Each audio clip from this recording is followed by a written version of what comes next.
Paula había bebido más de la cuenta, por lo que aquella noche regresaría temprano a casa. Se sentía bastante mal y muy mareada, pero como era relativamente temprano decidió que en lugar de gastarse su dinero en un taxi, como hacía habitualmente cuando regresaba de la discoteca, aprovecharía que el metro aún seguía abierto para ahorrarse unos cuantos euros. El trayecto era largo y las pocas personas que viajaban en su vagón parecían tan cansadas como ella. Solo un grupo de amigos que bromeaban al fondo del tren hacían el suficiente ruido con sus bromas y risas para mantenerla despierta, pero cada vez tenía que luchar con más fuerza para no quedarse dormida. Por desgracia, en la siguiente estación tenía que hacer un transbordo, así que se bajó y tras caminar por los pasillos de la estación llegó al andén en el que abordaría el metro que la llevaría a casa. El cartel luminoso avisaba que el próximo tren tardaría 6 minutos en llegar, por lo que Paula decidió esperar sentada en uno de los bancos junto al andén.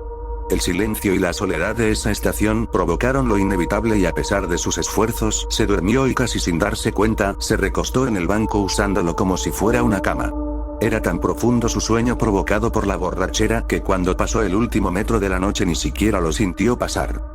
Hasta pasada más de una hora no se despertó. Por suerte la borrachera parecía haberse esfumado parcialmente tras la cabezadita, pero algo parecía no ir bien. El cartel que avisaba la llegada del próximo tren estaba apagado y al mirar la hora en su teléfono móvil se dio cuenta que eran casi las 2 de la mañana. Asustada empezó a subir las escaleras mecánicas de la estación, que ya estaban apagadas, para salir de allí. La parada en la que tenía que hacer transbordo era una de las más antiguas, viejas y pequeñas de la ciudad, por lo que la sensación de agobio y miedo eran mucho más intensas. Al llegar a la salida, la peor de sus pesadillas se hizo realidad. Las puertas estaban cerradas y no había nadie en la estación, por lo que por más que gritara nadie podría escucharla desde la calle. Además su teléfono estaba sin cobertura, esas malditas estaciones casi nunca tenían señal y las puertas de cristal herméticamente cerradas la separaban del exterior aún por unos cuantos metros. Paula no sabía qué hacer, miraba a las cámaras de seguridad y hacía gestos esperando que alguien desde algún puesto de control pudiera verla, pero ella misma sabía que eso era imposible, no había nadie controlando las cámaras, porque la estación había sido cerrada desde fuera. ¿Cómo era posible que nadie la despertara? ¿No tenían los guardias de seguridad que comprobar que nadie quedara dentro de la estación antes de cerrar? Su miedo se convertía por momentos en cólera y confusión. Desde luego no podía esperar hasta que a la mañana siguiente abrieran de nuevo el metro, faltaban más de 4 horas para que se reiniciara el servicio, y si llegaba a casa a las 7 de la mañana su padre probablemente la mataría. Con la mente aún nublada por el alcohol, decidió que lo mejor que podía hacer era caminar por los raíles del tren hasta la siguiente parada. El camino era oscuro y realmente tétrico, pero sabía que su destino no estaba muy lejos, y gracias a la luz del flash de su teléfono podría alumbrar el camino. La siguiente estación era una de las más importantes, con gran cantidad de líneas y recientemente había sido remodelada, por lo que estaba segura que allí podría encontrar a alguien que la permitiera salir a la calle donde abordaría un taxi. La idea parecía muy buena, pero a la hora de la verdad recorrer aquellos túneles era realmente escalofriante. Un silencio casi sepulcral hacía que hasta la más leve de sus pisadas resonaran con el eco de las paredes. Se podían escuchar los chirridos de las ratas y el goteo de algunas zonas en las que parecía que había leves escapes de agua. Sus pasos eran cortos y se detenía a menudo a escuchar porque sentía como si alguien la observara desde la oscuridad. El miedo la invadía y paralizaba por momentos, pero ya era demasiado tarde para volverse atrás. Debía estar casi a mitad de camino cuando unas voces la alertaron. Por un momento pensó en gritar para que supieran que estaba allí, pero decidió ser cauta y apagar la luz de su teléfono mientras se escondía en un estrecho pasillo que había en un lateral del túnel. Mientras permanecía escondida y en silencio, pudo ver la figura de 2 hombres bastante corpulentos. Sus ojos cada vez se adaptaban más a la escasa iluminación de las luces de emergencia que había cada muchos metros en el túnel.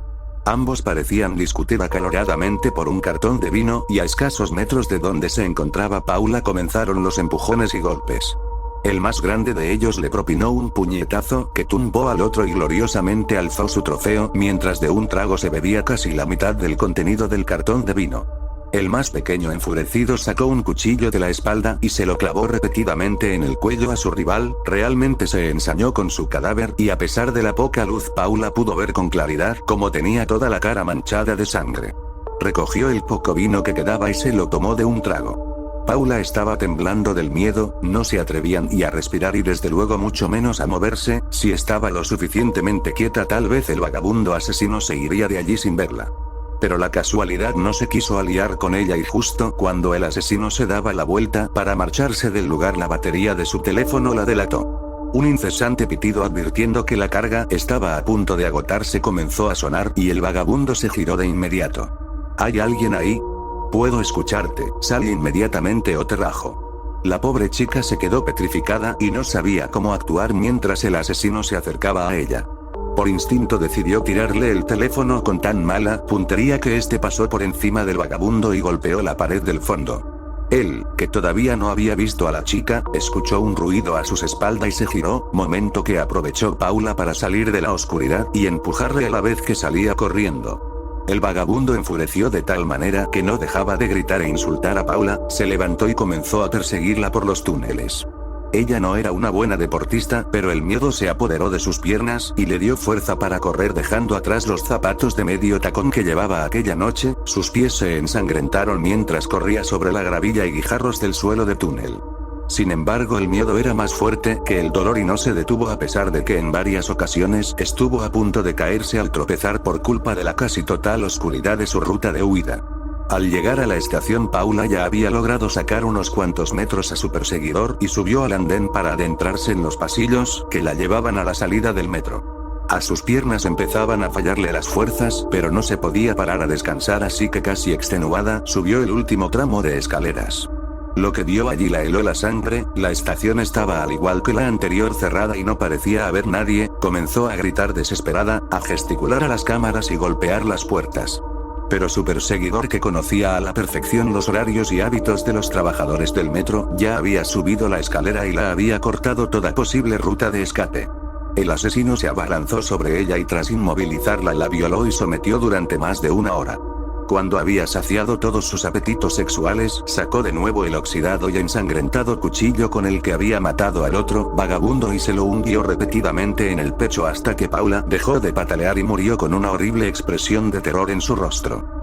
Al día siguiente los trabajadores se encontraron con un surco de sangre que se perdía en la profundidad del túnel. Asustados deciden revisar las cintas de vídeo que grabaron esa noche y pudieron observar la desgarradora escena de la violación y asesinato y cómo el vagabundo arrastraba el cuerpo de Paula dejándolo caer escaleras abajo para de nuevo arrastrarlo hasta la oscuridad de las vías del tren.